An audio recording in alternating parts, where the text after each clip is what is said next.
Review of The Loners, High School in the 80s by R.Sprockett. It's a quirky, quixotic tale of four teenagers navigating their way through life at a high school in a wealthy Southern California suburb, the last breath of the wild 70s as the 1980s began. Offbeat and phantasmagorical, rendered in a tone of disaffection, that is the other side of nostalgia. This novella is a Bildungsroman, a literary genre that focuses on the psychological and moral growth of the protagonist from childhood to adulthood, coming of age, in which the character change is important. I wasn't there for most of its history. I didn't see the Indian maidens baking in pits ceremoniously rolled in leaves, or the young man drinking Jimson weed potions, strolling around for days in an intoxicating rite of passage. I couldn't imagine the ring of dolphins that swam as gods perpetually around the Pacific Ocean universe. So he's describing his hometown. Similar to in James Michener's novels, Sprockett presents a full historical background to set the scene, describe the location going all the way back to the Ice Age, and discusses the geological evolution of Los Angeles County and how this process created its present-day appearance. In the above excerpts, the writer envisions the ceremonial and spiritual life, based on historical record, of Native American Indians, and they were called the Gabrielino tribe, who had lived for centuries in the lands where his neighborhood was built. It was a nice place, though, with large 1- and 2-story homes built in the early 60s, huge lawns, precisely manicured gardens, comfortable sidewalks, and spacious driveways. The streets used to be filled with kids playing soccer and baseball, zooming by on skateboards, scooters, and big wheels, trading candy and engaging in exciting rock and dirt clod fights. Once a week, bullies awarded a black eye behind a fence, or enemies wrestled each other violently on the perfect lawns. Fun and pain. There was a small-town sense of community. Children's birthday parties, parents' cocktail parties, sleepovers, and barbecues. Here, the writer paints the picture of an idyllic Southern California suburb. And of course, true to the writer's style, he interweaves this with cynical, melancholic dissatisfaction and endless and painful philosophical pondering. His unique perspective, as not all California youth in the 1970s and 1980s were predominantly miserable, is that which exemplifies the mind of an unhappy teenager. The story at the high school in the upscale town of Monteverde centers around four loners, all misfits. Adam, an exchange student from England, Jennifer, recently transplanted from Toronto, and Steve, the guitar prodigy, and of course, Scott, the main character.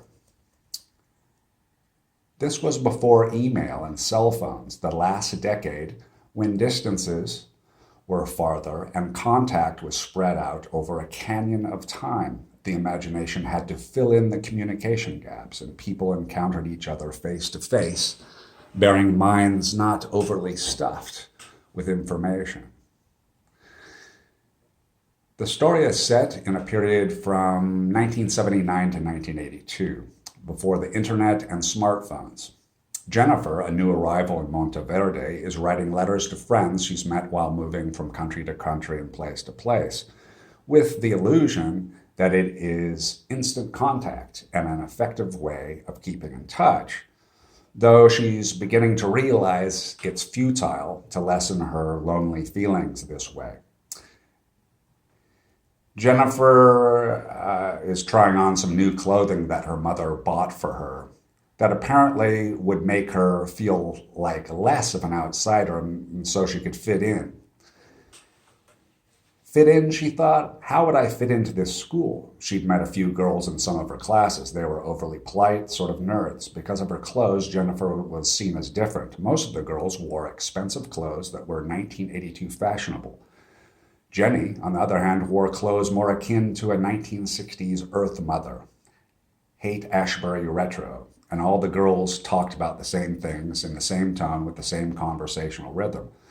It was all about clothes, shopping, television, the football or track team, new cars, dates with boring boys who were male mirror clones, new haircuts, the newest top 40 pop song. It was as if they were robots. There was no true insight or emotion, just like they were repeating lines from an absurd and completely mundane play, a script from some dumb sitcom written by a New York screenwriter in conjunction with the Monteverde PTA or City Council. Was it all planned? Were they real? Feelings were suppressed and behavior controlled so as not to forfeit the right toothpaste, commercial smile, or television industry facial expression or gesture, so necessary to the superficial social flow. And everything would work out just like Hollywood said. The sitcoms ruled the outcome. This was how life really was or should be. Everyone surrendered to the plots they'd seen on the television. Of course, some fellow students were different. Scott seemed different, if not just damaged. These outsiders hung out in small cryptic groups or walked like zombies alone across campus. In the classroom, they hibernated antisocially in the back or corners, or retreated like hermit crabs in drab shells. Nevertheless, some were bright lights that flicked on and off according to the energy of each class's particular energy grouping. And sometimes they mustered the courage to assert themselves. So we get a description of the social atmosphere at this California high school in the 1980s. Another character in the story is Steve, the guitar virtuoso, who, like a hermit, creates his magic alone in his room. Time to practice. His musical kingdom could not survive unless the secret work took place. After placing an LP on his record player and turning up the volume, he got out his hollow body electric from its case. He listened to Starship Trooper by Yes, the song sung by an angelic tenor about bluebirds, life's mysteries, traveling on roads of summer, and he absorbed the sparkling arpeggios, drew them from his brain to his fingers, heard every detail, soft or hard touch on the strings, ringing notes, and they fused through that musical corridor into the crystal ceiling, digested and thrown like a meteor shower into his ears, while the nerves in his fingertips and palms tingled. And there is the popular English and creative writing teacher, Mr. Fair. Rumor has it that he buys and shares drugs with his students. He lives near the school, which makes it convenient. There's also a rumor that he's had affairs with some of the senior class girls, barely legal, but nobody believes it. He does seem interested in Jennifer, though. After class was over, Mr. Fair signaled to the girl in the back to come to his desk, where he ruffled through a stack of student papers. I've got one of your papers from last month. Looks like you have writing skills of a major literary force. You're very good. For your generation, I'm really impressed. I wouldn't know what to do. I mean, become a professional? Jennifer replied. Some are born novelists. I think you do great in the youth genre. Stuff that appeals to teens, perhaps write for a magazine, Mr. Fair suggested. He offers to tutor her to become a professional writer. You can do this and get class credit. I'd waive the other requirements. Don't even need to attend these classes every time. Just write some articles. Don't worry, I can help too. You'd earn an A and get paid by some publications for your writing, Mr. Fair assured. They had agreed to meet at the teacher's house a few blocks from the school the following Friday evening. The loners, Steve, Jennifer, Adam, and Scott, are outside the main popular groups, yet go through the same trials of dating, relationships, crushes, and schoolwork as the other students, but they don't fit in. Perhaps they're seen as a threat. Adam, at the school dance, asks one of the popular girls to dance with them. Two of the cheerleader pack moved stridently towards Adam. They stood 10 feet away and frowned, ready to pounce verbally. Christine isn't available, two of them said. Oh, The girl I was dancing with, Adam said. Yeah, she has a boyfriend, one of the cheerleaders announced. She has a boyfriend and she's not interested, echoed another girl. The four girls all glared at the young Englishman. Well, that's nice. I hope it works out. I was just dancing with her, Adam replied. Better just that. You'll get your ass kicked. Harvey is on the wrestling team. He's strong, a cheerleader warned. Who's Harvey? Asked Adam.